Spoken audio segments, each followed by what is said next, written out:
All right. All right. We might be live on LinkedIn. Hold tight. We're about to get live on Facebook. Let's go live on Facebook. Checking our settings, everybody, seeing what's going on. Looks like we're getting there. Good to see everybody for I was going to say Thursday. What day is today?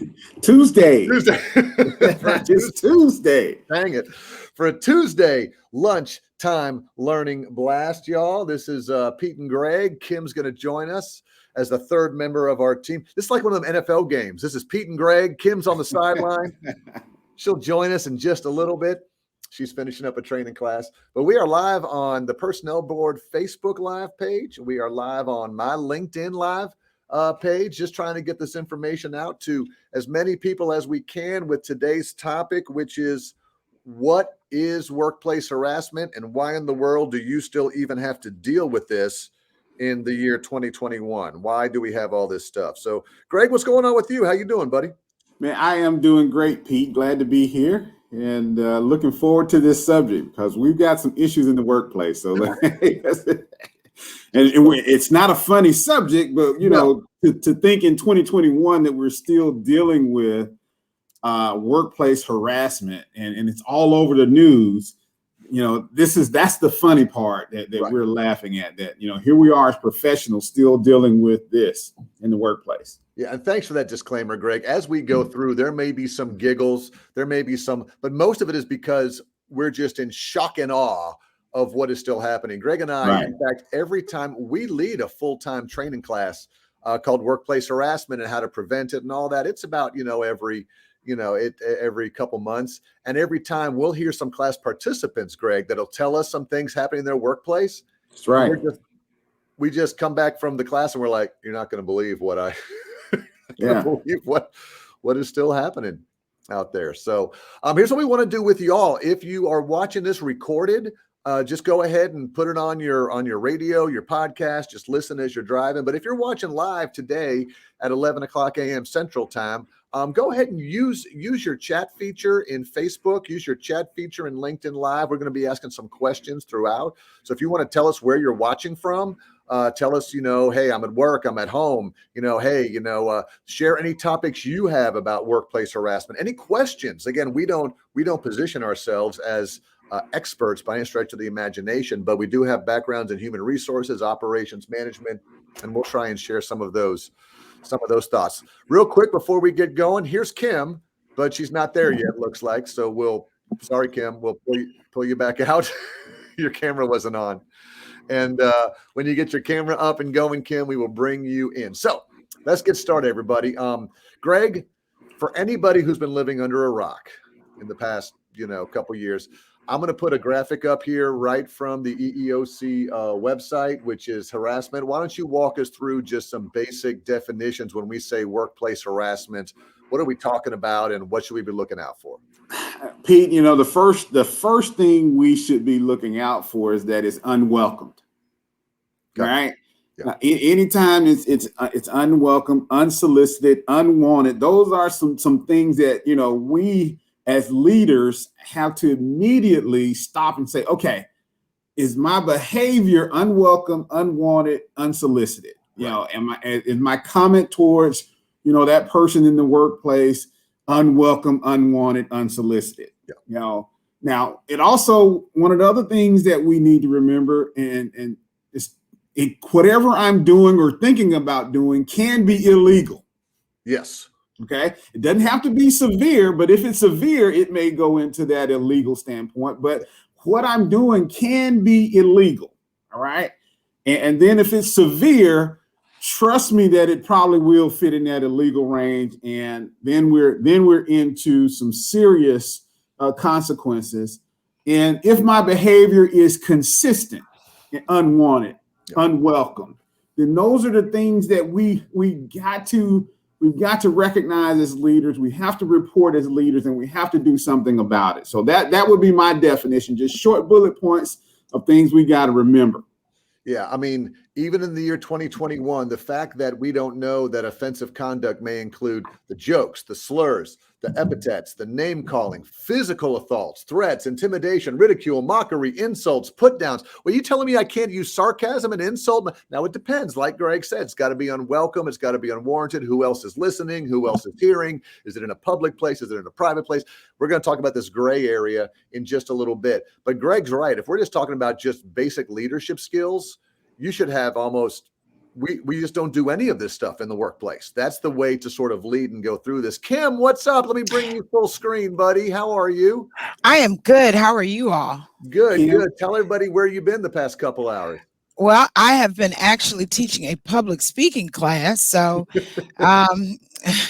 we got out at 11. I'd planned on getting out at 10:45, got out at 11 and ran over here. So glad to be here. Glad you're back. Glad you're back. Go ahead and give us your 20 seconds on why you're so frustrated that we're still talking about preventing and minimizing workplace harassment.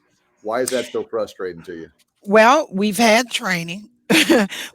we've seen the court cases. If you go to EEOC, you'll see how much it's costing us. It just doesn't make sense in 2021 that we're still having this conversation. It just doesn't make sense. We see where harassing behaviors get us, but yet and still we continue to do it.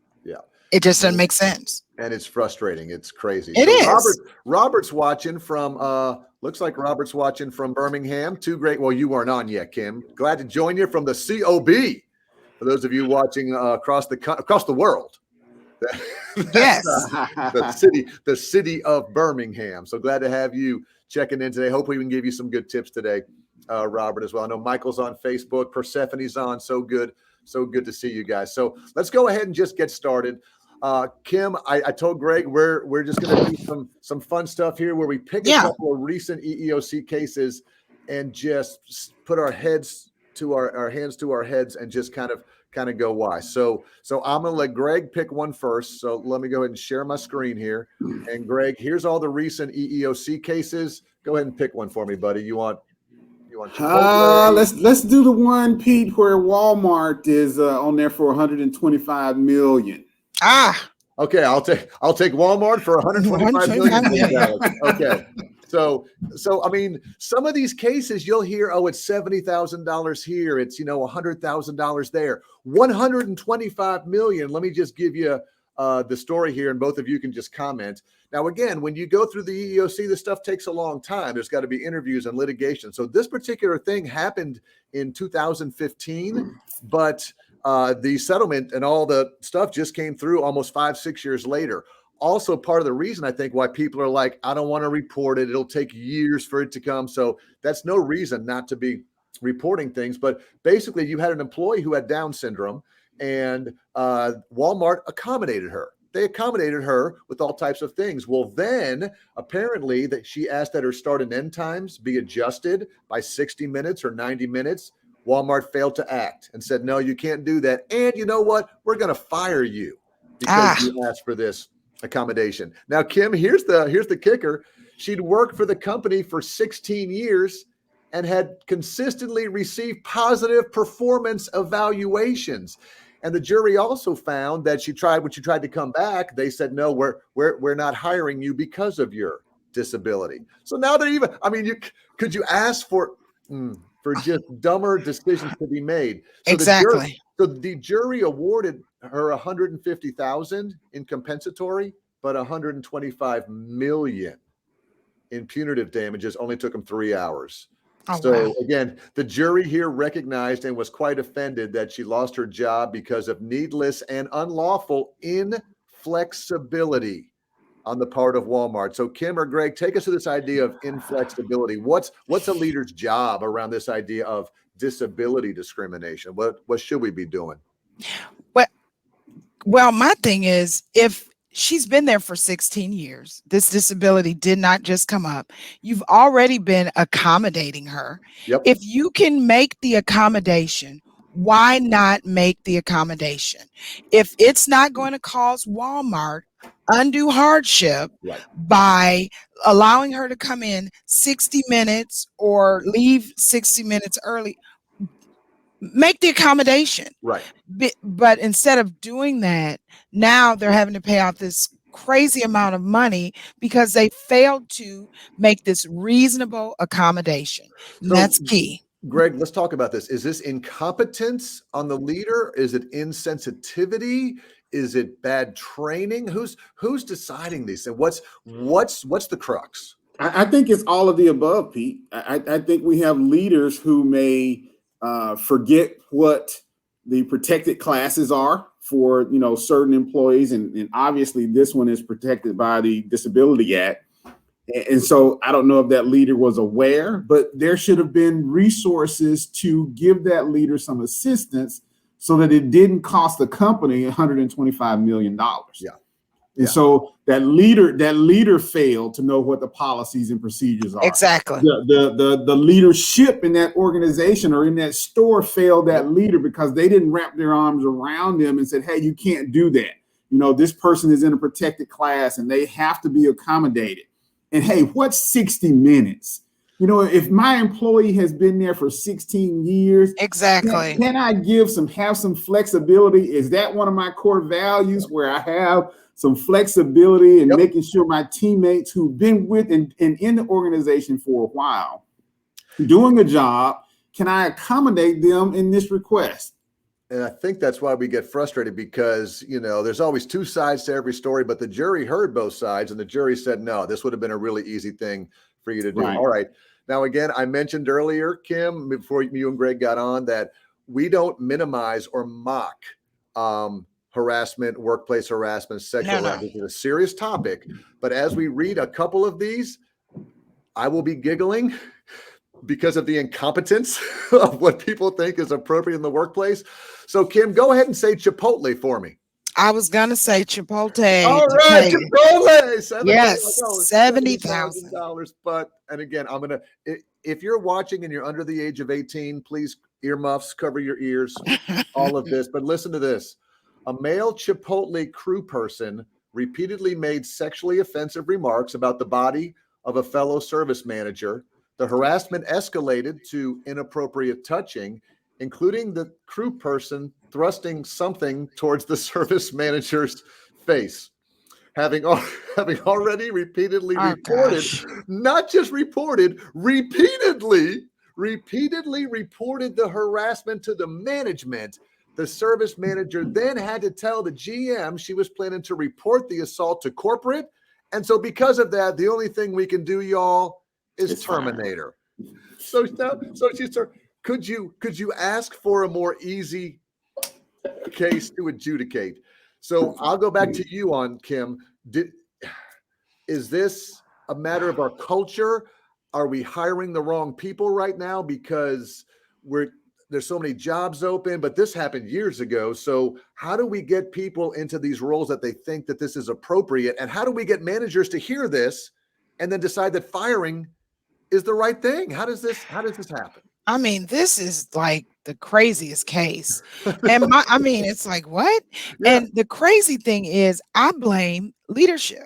I'm blaming the manager because, a lot of times we have worked with people for a while and we make excuses. Oh, that's just how Pete is, or that's just how Greg is. He doesn't mean any harm. He does that to every manager we get, every female manager to start. No, that's not okay. Right. And managers, it's our job as leadership to make sure that our supervisors, our managers are trained on these things.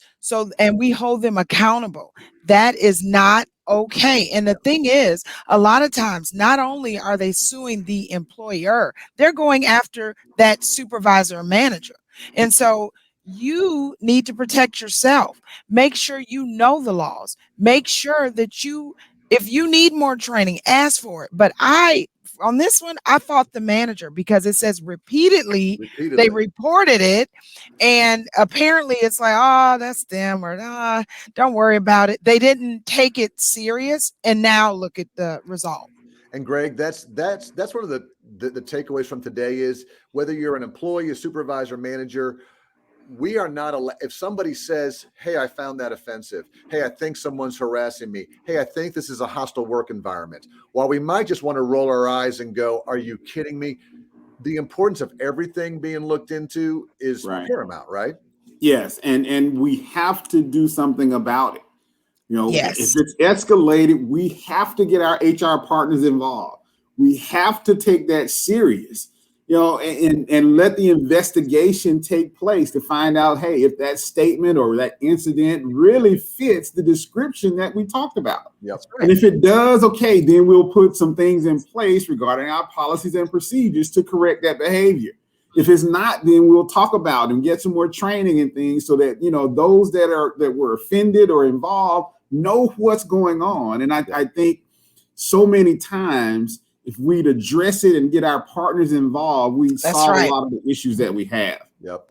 Definitely. Use your resources without a doubt. Speaking of our resources, look at Michelle. We got people watching live from Austin, Texas. Awesome. Today. Hey. Thank you, Michelle. We appreciate you. Lakeisha works with us here in town. We're so happy to see her on here on Facebook. We've got Crystal, Josephine, Latrenda. Josephine says those comments should initiate some type of investigative process. Yeah. Absolutely. When you hear stuff, that's part of the most important thing is not to just blow everything off as you hear it. All right, so let's do this. We've got some ideas of why does workplace harassment still exist in the year 2021. Again, we are full-time trainers. We do this workplace harassment, sexual harassment, legal training 4 times a year to 7,000 Merit System employees. And we offer it. And time again, we see both in local government where we work, but also in the outside community, people still aren't getting it. So I've got a couple ideas. If you all want to expand in your comments, let us know what reasons you think are. We've got a couple reasons. And so, Greg, I'll start with you. Here's a possible reason. Lack of understanding of what harassment is. Because again, if I were to go back and share this document, Greg, with you, and Kim, you can always feel free to chime in as well. You know, you may end up looking at this and go, well, I don't even know what harassment is because it says it's based on race, gender, religion, sex, but it also says that petty annoyances may not rise and it's got to be a hostile work environment. And what's a reasonable person? And you know what? Here's the joke. You know what? I can't even figure out what it is. So is it part of the problem? Is the definition of harassment too broad, or why? Do you think that's a reason why this is still going on? I think it can be, Pete, but I don't want to leave it there because, you know, when I do this class, I go right to reasonable person. And I explain that the reasonable person knows the difference between right and wrong. You know, and that's a simple definition. You know the difference between right and wrong, and you especially know the difference between right and wrong in the workplace. And if you're consistently doing something, as in the Chipotle case, you're consistently doing something unwanted, unsolicited, it's wrong. Okay. And now you just hit that definition of, hey, reasonable person. I violated that. Yeah. Hey, and no time for a slap on the hand now. It's time for some action. Kim, is it possible that our human definition of reasonable person is changing? What a reasonable person used to think was offensive in 1980 or 1990, today's generation may say, oh, it's 2021. Those words aren't offensive anymore. That conduct, I mean, is that a possibility, or because standards change maybe? Oops. Did you mute yourself, Kim, or did I mute you?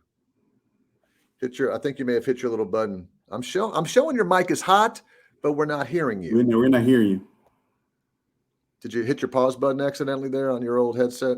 Can you hear me now? You hit the old pause. All right. Sorry, guys. You're okay. But yeah, absolutely. I think, things have changed. So what I may think is reasonable, Greg may not. I may think it's okay to walk up to somebody and hit them somewhere, or, we do it all the time. I mean, what, and someone else may say, oh my gosh, did she just do that? So I think that has changed a lot. Yeah. Hey, Pete, I also want to say, and it may be the work environment. So what I would do in say paramilitary, and what I will say in paramilitary may not be able to say and do those things in our office setting that where we don't spend as much time with each other every day. Gotcha. So relationship does play a part in it as well. Yep. So Michelle just asked us, do we have access to the harassment article you just referenced and a list of the lawsuits being discussed? Absolutely. Let me show you where you go. And from training purposes, you're going to love this because we use this all the time. Thank you, EEOC.gov. Thank you. So we just use, Michelle, we just use the EEOC.gov website. And as you scroll down, this is their homepage. As you scroll down to newsroom, it's right here. And actually, they've updated it, which has frustrated me a little bit. When you click on go to the newsroom, they used to have hundreds of these cases. Well, now they only put up like the last 2 months or so. So, but don't worry, there's fresh material every day. Every day. Every day there's fresh material. So you can use that as a training tool, as a teaching tool, whatever you might want to use there. So really good question. All right. Possible reason number 2, y'all. Possible reason number 2, the lack of understanding of the many repercussions. Because as you look at some of the things, you're like, oh, it's a $15,000 fine. Oh, it's a $20,000 fine. And it's worth it. Now, I mean, whatever. But then when you see 125 million, and then Kim, you talked about we could be held liable too, right? So yeah. Tell me about some of these repercussions of us not taking this seriously. Well, I think it goes all the way first. The first level, I think, is the organization. And so, what are the repercussions for that, that organization already has in place? What are the policies and procedures that they already have in place? And have they, really made sure that people understand that these are terminable offenses and immediate termination. This is not something that once we investigate and we find that you are guilty of this, that you've done this, we're terminating you. And that's it. Making sure that we start there at that layer, that they understand in new hire orientation, more than training, because they definitely need training. But a lot of times they walk out and they don't remember or don't understand. I don't know, but it's our job to make them look, sign here, because if I want you to know, this is what's going to happen if this happens, and we mean it, and it's termination. Yeah. The repercussions could be, Kim, that you lost your job. The repercussion could be that your brand or your family is affected because it's going to be in the news. So now your kids have to go to school, right? And there could be finances. There's so many repercussions, and maybe people just don't realize how bad they can be. Well, I just saw Prince Andrew. I mean, I hate to bring him up, but I'm like, you think about the repercussions to his mom. I mean, come on. I mean, she's over that whole place over there, England, and the Queen of England. And here he is. Now he's, hanging with Jeffrey Epstein, and now he's being charged. And so think about the name and the brand, all of that. Even if he's found innocent, is still a stain on his name.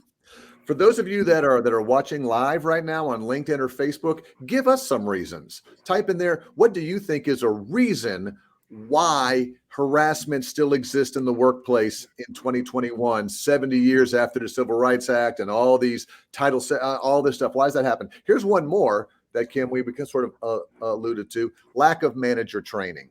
So, sometimes when you get promoted to supervisor, you get here's your keys, here's your desk, here's your radio. But some of the things you used to do with your buddies or your gal friends or whatever, now you've got to come back and tell people that's not appropriate. And might that cause some strife because you used to do it and now you got to say don't do it?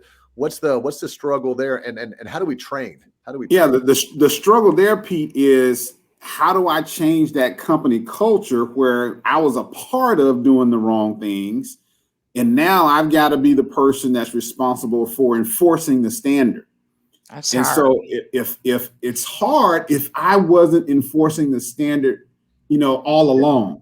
Yeah. And so now you see supervisors that don't intervene, and you see people in supervisory positions that look the other way or don't take it serious.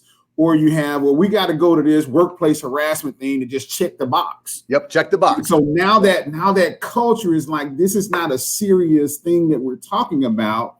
and nothing's going to happen, even though you went through the training, you signed the sign-in sheet, you've checked the box for the year.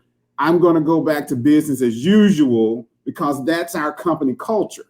Yep. And I think that's an issue for all of the managers. Robert agrees with you. Robert says it's culture. Robert goes back to just the basic human idea of that.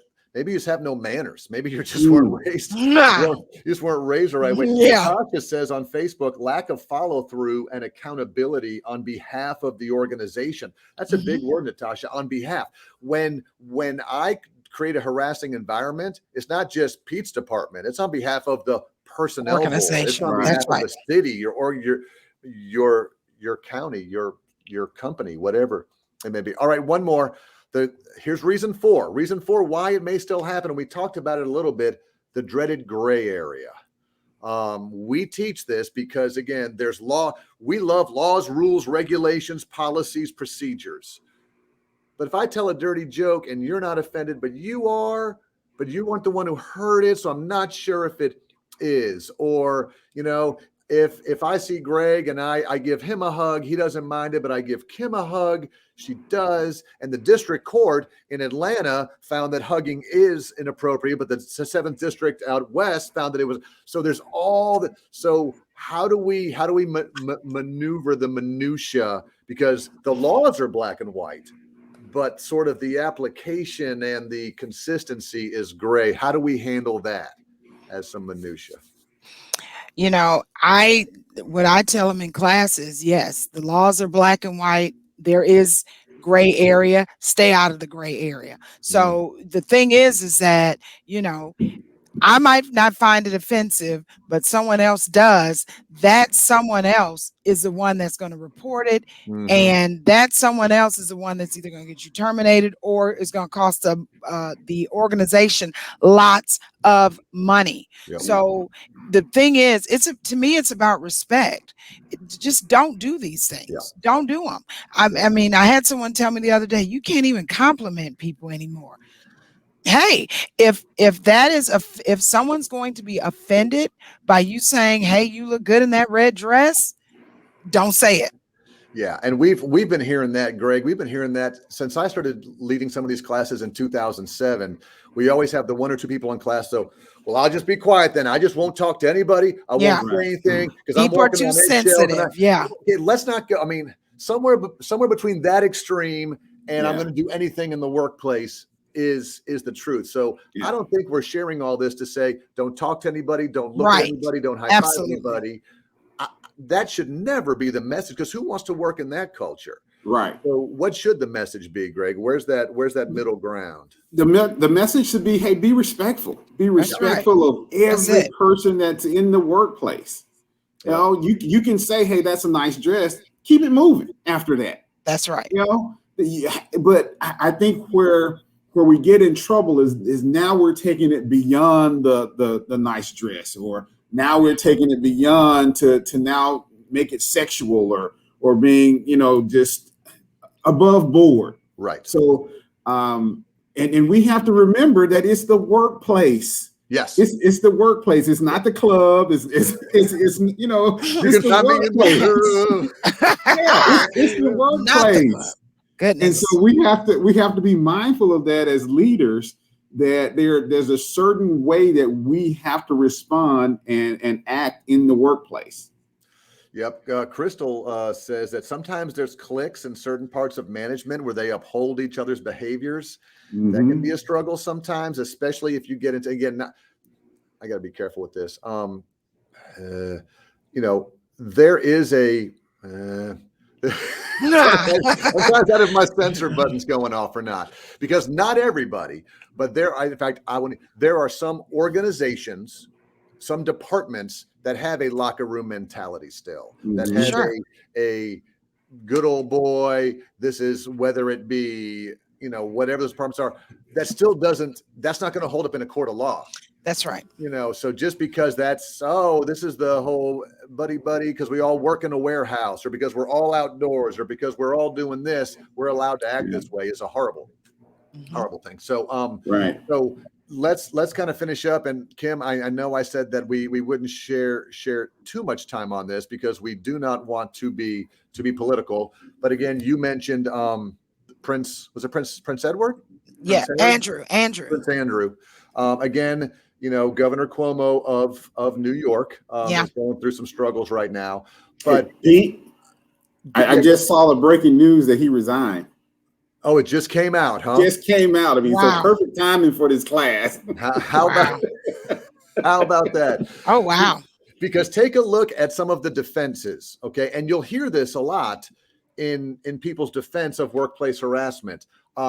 That's just the way I am. I'm totally nice and friendly to everybody. I hug and kiss everybody. This is a tough work environment that demands, certain things. And so if I talk to you a certain way or I come across hostile, you should have known better. That's that's the type A personality. And you got to be real careful with all these defenses because none of them are going to hold up in a court of law. None of them are definitely gonna hold up. All right.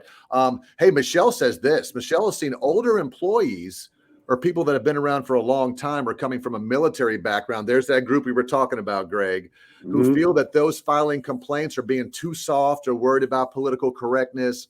And you see them roll their eyes at the complainant. Hey, you nailed it, Michelle. There's a struggle right now. Let me get this brand off here. There's a struggle right now with this whole concept of safe spaces, and so we've got 5 different messages coming. We've got be a team member, and then you've got, hey, don't be too soft, and then you've got, oh, this generation has issues, and then you've got, well, in my day, if you couldn't take this, you weren't anybody. I mean, so you've got all these messages coming in.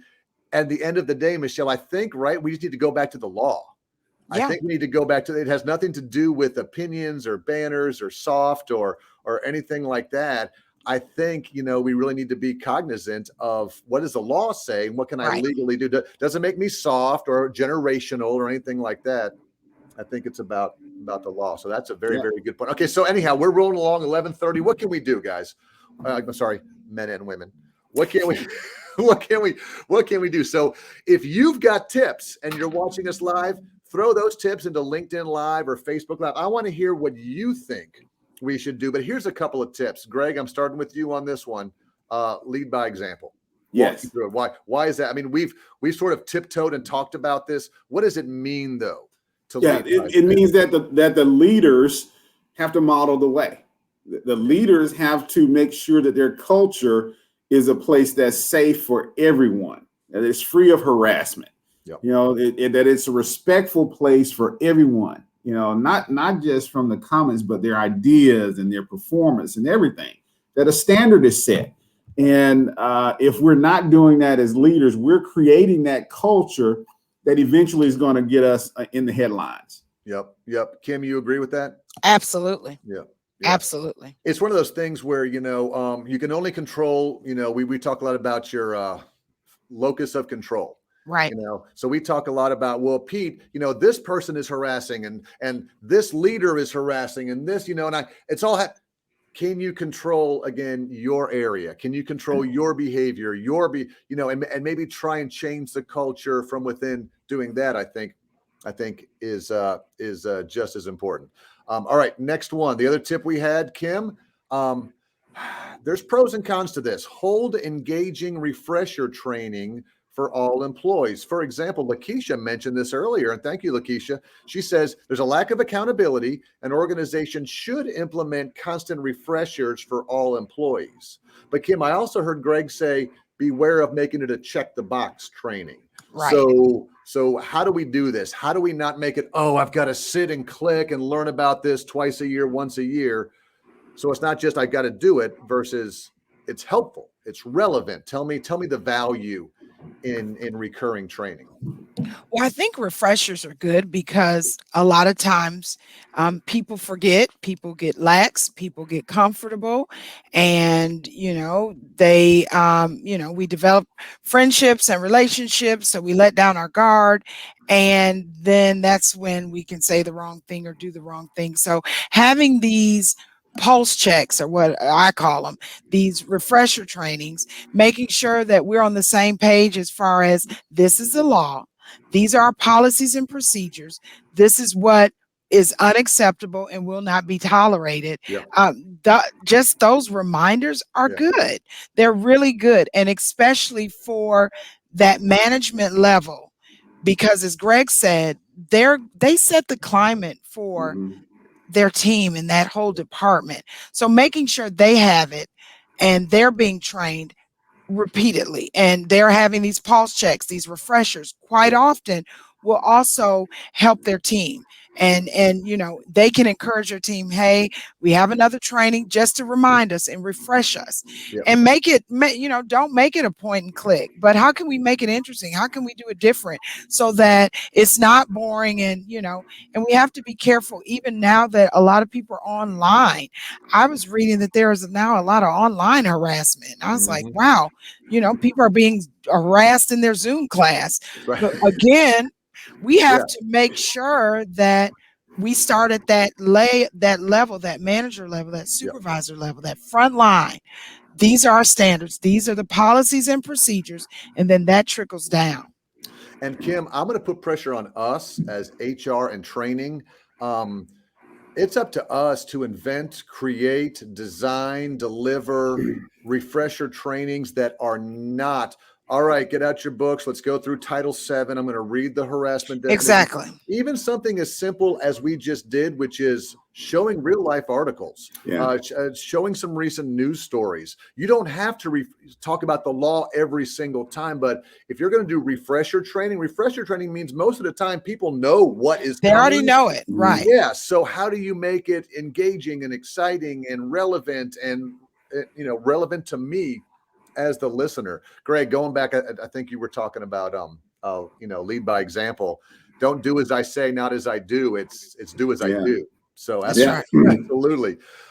Let's do one. Let's see what else I got up here. Okay, we've already talked about holding everyone accountable.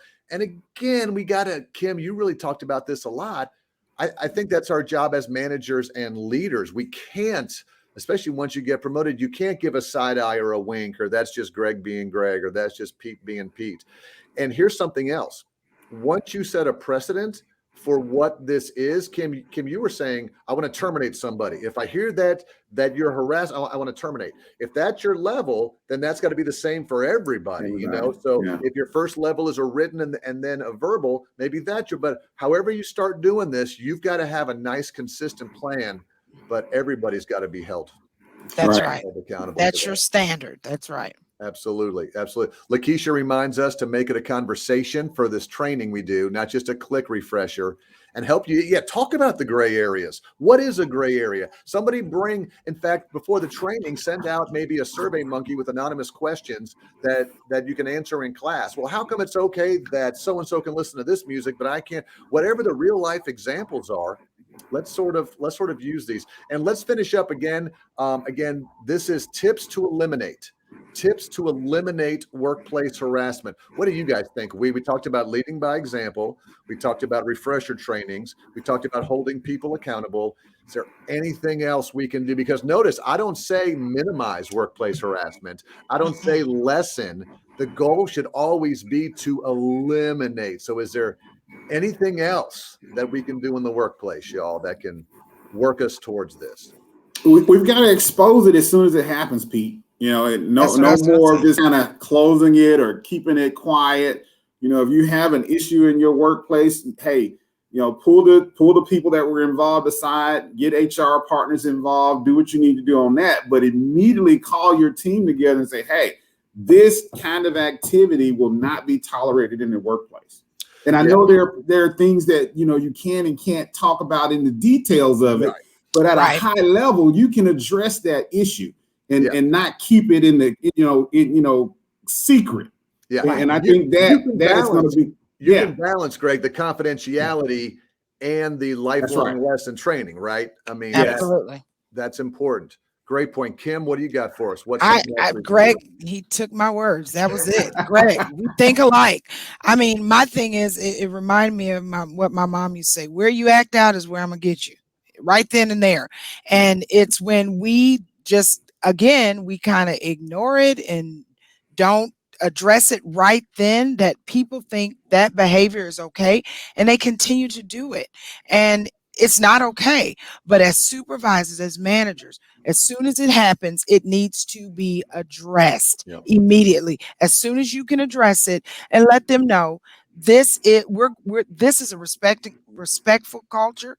We're going to respect everybody. And if you cannot do that, then this may be the wrong place for you. But this is how it's going to be. Laying it out, because we have a lot of different, harassment has expanded so much now, and it includes more than just Title VII and more than just sexual harassment. Now you have all these different groups, and so making sure, I was reading this morning, even like making a face and snarling at somebody because you don't believe in what they believe in, that can be deemed as harassment if you do it continually.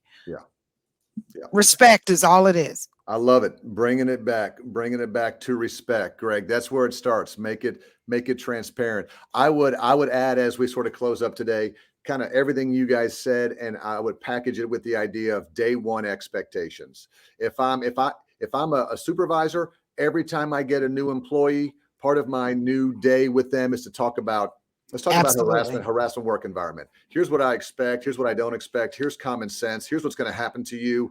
And if I get promoted into a new department, part of my thing with those, I say, I don't know what's happened before I got here, but let me tell you legally, ethically, morally, where I stand, go through some of the cases, talk about the stuff we talked about. Your personal brand can be affected. Your family can be. None of this is worth it for a small joke or a mean comment or a funny thing, And one thing we haven't tackled today was, we talked about Zoom a little bit, but we haven't touched social media yet. Oh my gosh. But we know some of the stories about bullying and harassing on social media. Well, I wasn't at work. I don't have to do that. It's just, y'all. Emails, people emailing and texting and Yeah. So, hey, listen, this has been really enjoyable. And I hope that we gave you all a little bit of help. Those of you on Facebook Live, thank you. Again, a couple websites and LinkedIn Live, thank you all. EEOC.gov. Anything else that you all use for references? I know, Kim, you use Department of Labor, DOL.gov has some things up there too. Mm-hmm. Any That's books, a great references, articles? There's probably some TED Talks out there. There's probably, there is ton. There's ton. We subscribe. I know Kim subscribes to a lot of free email blasts from like hrlaw.com or some other things where you'll get all the latest cases and things like that, so that if the laws have changed. So there's free resources out there. Absolutely. For you. Yeah, we should never stand back and say we just don't know what all the updates are. You've got to take the bull by the horns in that case, and if that's not offensive to I was about to say. They need to use resources like this. This would be great to have in one of their, team meetings. Just pull up this video, 20, 30 minutes, play it, have a conversation about it. Yep. Pause what we're talking and say, what do y'all think? Absolutely. Do you agree? Do you disagree? What are we doing around here? Yeah, use us. Absolutely. So, well, listen, great talk, everybody. Thanks to everybody for being live. If you watched on the recording, thank you for being a part of it. We'll do these. We've got trainer talks next month. We got lunchtime learning blast coming up. Yes. So again, Facebook Live, follow us at Personnel Board of Jefferson County on Facebook Live to get all these good trainings. Greg, Kim, thank you all. Thank you. Pete. Awesome. Enjoyed it. All right. See y'all. All right. Bye-bye.